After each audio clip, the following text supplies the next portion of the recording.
इंसान हमेशा कुछ नया जानने के लिए उत्सुक रहता है और इसी उत्सुकता के कारण 20वीं सदी के मध्य में स्पेस रेस की शुरुआत हुई।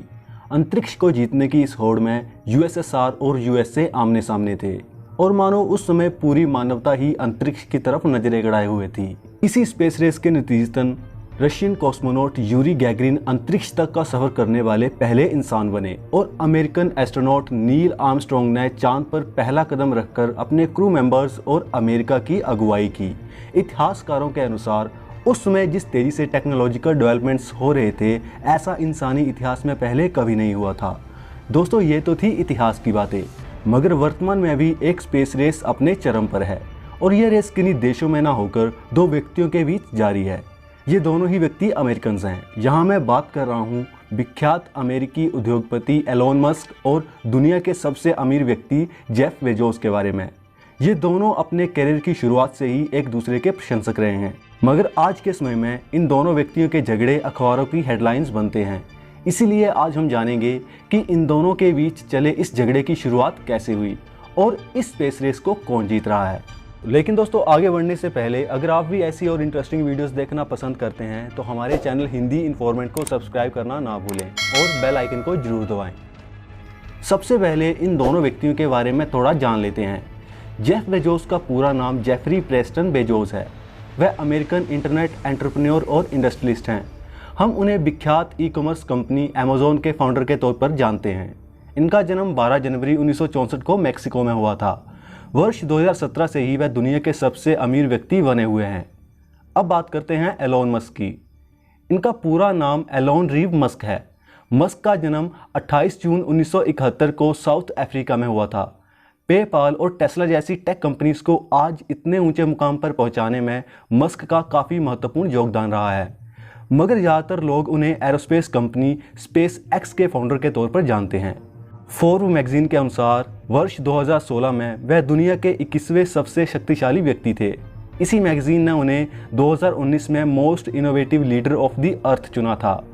वर्तमान में वह विश्व के 31वें सबसे अमीर व्यक्ति हैं और उन्हें रॉयल सोसाइटी का सदस्य भी चुना गया है।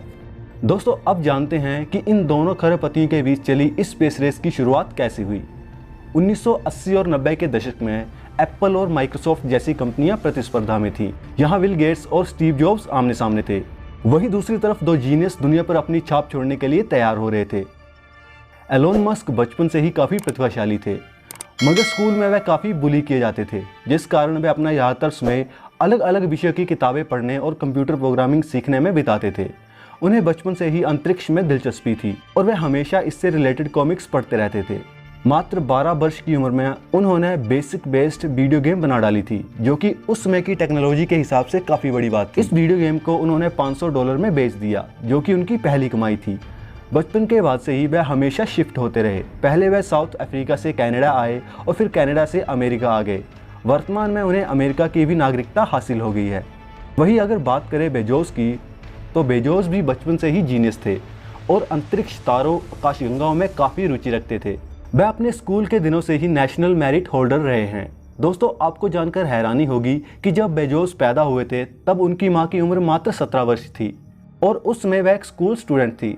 इसी कारण बेजोस की मां को काफ़ी कुछ सहना पड़ा था। बेजोस के जन्म के 1 वर्ष के बाद ही उनके बायोलॉजिकल पिता उनकी मां को छोड़कर चले गए। इसके बाद बेजोस की मां ने दूसरी शादी की। उस समय वह मात्र 4 साल के थे। बेजोस की अपने सौतेले पिता के साथ काफ़ी बनती है।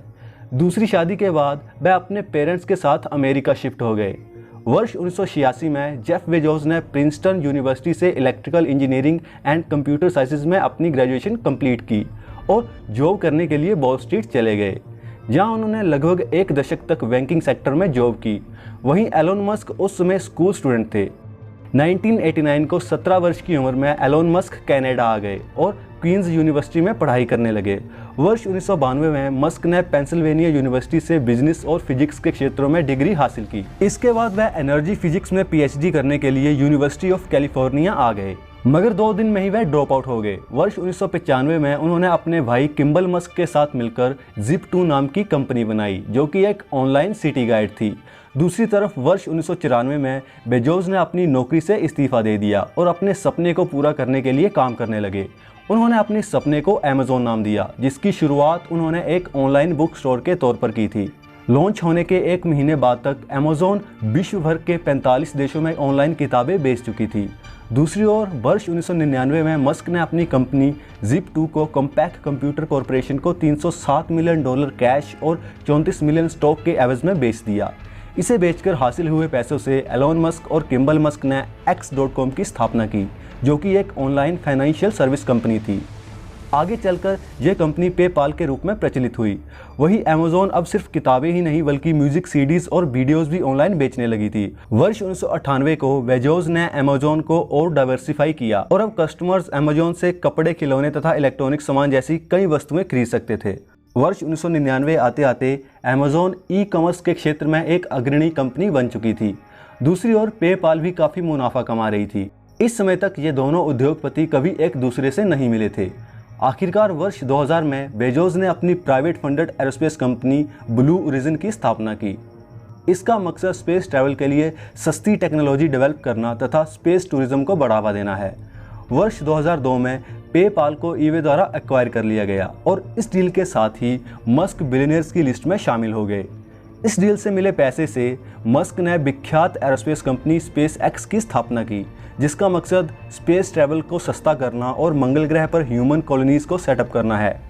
अपने इस रेडिकल आइडिया के कारण वर्तमान में भी एलोन मस्क एरोस्पेस इंडस्ट्रीज में छाए हुए हैं। वर्ष 2003 तक मस्क और बेजोस कभी आमने सामने नहीं आए थे। हालांकि दोनों बिलियनियर्स ने अपनी अपनी एरोस्पेस कंपनीज बना ली थी, मगर वह दोनों इस क्षेत्र में नए थे। वर्ष 2004 में आखिरकार वह पहली बार एक दूसरे से मिले और उन्होंने एरोस्पेस इंडस्ट्री के भविष्य को लेकर चर्चा की। दोस्तों, मस्क का मानना है कि पृथ्वी मानवता का पालना है और इंसान हमेशा पालने में नहीं रह सकता। इसीलिए हमें इंटरप्लैनेटरी जर्नीज को बढ़ावा देना होगा, जिससे हम मंगल जैसे ग्रहों को टेराफॉर्म कर सकें। स्पेस एक्स द्वारा निर्मित पहला रॉकेट फैल्कन 1 था, मगर यह अपनी पहली 3 फ्लाइट ट्रायल्स में बुरी तरह से नाकाम रहा था और कंपनी को काफी अधिक आर्थिक नुकसान झेलना पड़ा था। 3 असफलताओं के बाद मस्क और कंपनी के पास सिर्फ एक और लॉन्च ट्रायल करने जितने पैसे बचे थे। स्पेस एक्स की इन कोशिशों को ध्यान में रखते हुए नासा ने वर्ष 2006 में स्पेस एक्स को एक ऐसा व्हीकल डेवलप करने का कॉन्ट्रैक्ट दिया जो कि स्पेस में मौजूद इंटरनेशनल स्पेस स्टेशन को रिफ्यूल कर सके। मगर अभी तक स्पेस एक्स के सारे लॉन्च ट्रायल तो असफल रहे थे। आखिरकार वर्ष 2008 में फैल्कन 1 का चौथा लॉन्च ट्रायल हुआ और इस मिशन की कामयाबी के बाद स्पेस एक्स ऐसी पहली प्राइवेट फंडेड कंपनी बन गई जिसने खुद के तैयार किए लिक्विड फ्यूल्ड रॉकेट से ऑर्बिट तक रीच किया था।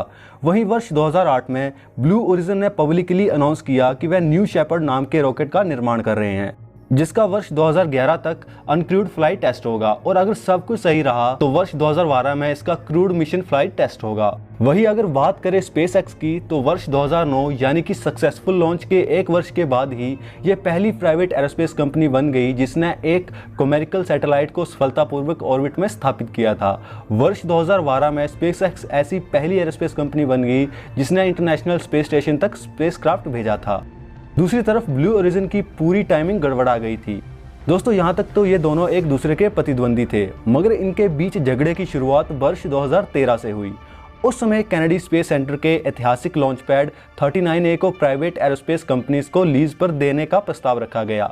इस करार के तहत स्पेस एक्स को यह लॉन्च पैड 20 साल के लिए लीज पर दिया जाना था, जिसका बेजोस ने विरोध किया। उन्होंने तत्कालिक अमेरिकी सरकार को कई पत्र लिखे और इस लॉन्च पैड के वितरण को लेकर कई सवाल उठाए, मगर उनकी ये कोशिशें नाकामयाब हुईं और लॉन्च पैड को 20 वर्षों के लिए स्पेस एक्स को दे दिया गया। इससे इन दोनों के बीच संबंध काफी बिगड़ गए। वर्ष 2010 में ब्लू ओरिजिन ने sea landing of space vehicle and associated systems and methods के पेटेंट के लिए अप्लाई किया, जिसके तहत वह समुद्र के बीच बने किसी पोर्टेबल लॉन्चिंग पैड पर लॉन्च व्हीकल को लैंड करवाने का पेटेंट हासिल करना चाहते थे। इसे वर्ष 2014 में ब्लू ओरिजिन को सौंप भी दिया गया, मगर इसके खिलाफ स्पेस एक्स ने मुकदमा किया और ब्लू ओरिजिन के इस पेटेंट वाले दावे को खारिज किया।